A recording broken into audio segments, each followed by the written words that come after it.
বর্তমান ইউনূস সরকার ইন্ডিয়ার জন্য ভারী এক পাহাড়, জগদ্দল পাথর।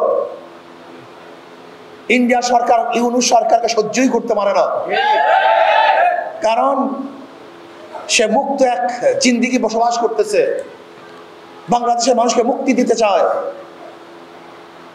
আমাদের উপরে যে শৃঙ্খলাবদ্ধ ছিল, আমরা যে জিনজির আবদ্ধ ছিলাম, ভারতের পরানো জিনজির থেকে আমাদের মুক্ত করতে চায়। এর জন্য ভারত সহ্য করতে পারে না ইউনূস সরকারকে। এর জন্য দেখবেন ইন্ডিয়া যা চায়, ইন্ডিয়ার দালালরা রাও বাংলাদেশে সেইটাই বাস্তবায়ন করতে চায়। আমরা গুঞ্জন শুনেছি ইউনূস সরকার পদত্যাগ করবেন। আমি ইউনূস সরকারকে বলবো, ওই চেয়ারে আপনি নিজ ইচ্ছা করে বসেন নাই, ওখানে জনগণ আপনি বসিয়েছে। ওখান থেকে পদত্যাগ করার এখতিয়ার আপনার নিজের নাই। ওখানে যারা বসিয়েছে তাদের অনুমতি ব্যতীত, তাদের আশা এবং আকাঙ্ক্ষার প্রতিফলন ঘটানো ব্যতীত আপনি ইচ্ছা করলে সেখান থেকে চলে যাবেন, এটা আপনার শান এবং মানের সাথে সামঞ্জস্য হয় না।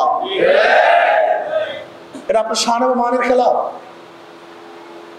জনগণ তারা মুক্তি পাওয়ার জন্য, স্বাধীনতা অর্জন করার জন্য, শান্তি পাওয়ার জন্য, নিরপেক্ষ নির্বাচন উপহার দেওয়ার জন্য, বৈষম্য দূর করার জন্য, গ্রহণযোগ্য নির্বাচনের জন্য আপনাকে ওখানে বসিয়েছে।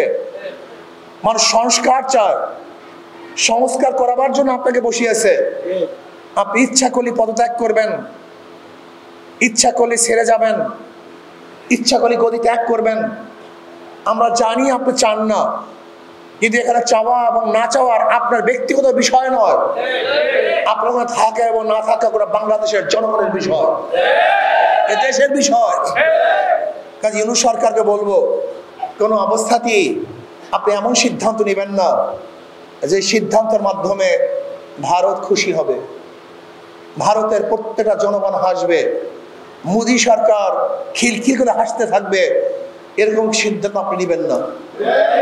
বরং আপনি এরকম সিদ্ধান্ত নেন যার মাধ্যমে বাংলাদেশের মানুষ স্বাধীন হবে, স্বাধীনতা ভোগ করবে। ওই বর্ডারের মধ্যে আমাদের বাংলাদেশের জনগণের উপরে কেউ গুলি চালাতে পারবে না, এই সাহস পাবে না। অন্যায়ভাবে বাংলাদেশের জমি দখল করার সাহস কেউ করবে না। আমরা দেখেছি ইদানিং আমাদের বিজেপিরাও সচেতন হয়েছে, তাদের সাহস বৃদ্ধি পেয়েছে। সেই দৃশ্য আজও আমরা দেখছি। আমাদের বিজেপির পায়ে ধরে যারা মাপ চাচ্ছে, আমরা চাই এরকম স্বাধীন এক রাষ্ট্র, আমরা স্বাধীন জনগণ হতে চাই, পরাধীন জনগণ হতে আমরা চাই না। এই জন্য ইউনূস সরকারকে বলবো, আপনি ইচ্ছা করলেই গদি ছাড়বেন, ইচ্ছা করলেই গদিতে বসবেন, এই এখতিয়ার আপনার নাই।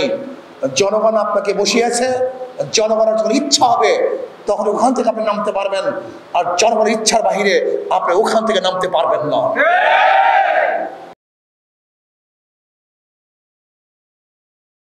ওয়ালটন আবারও মিলিনিয়ার অফারে ওয়ালটন ফ্রিজ কিনে আপনিও হয়ে যেতে পারেন মিলিয়নিয়ার। মিলিনিয়ার ছড়াছড়ি দেশ জুড়ে, এটা শুধু ওয়ালটনই পারে।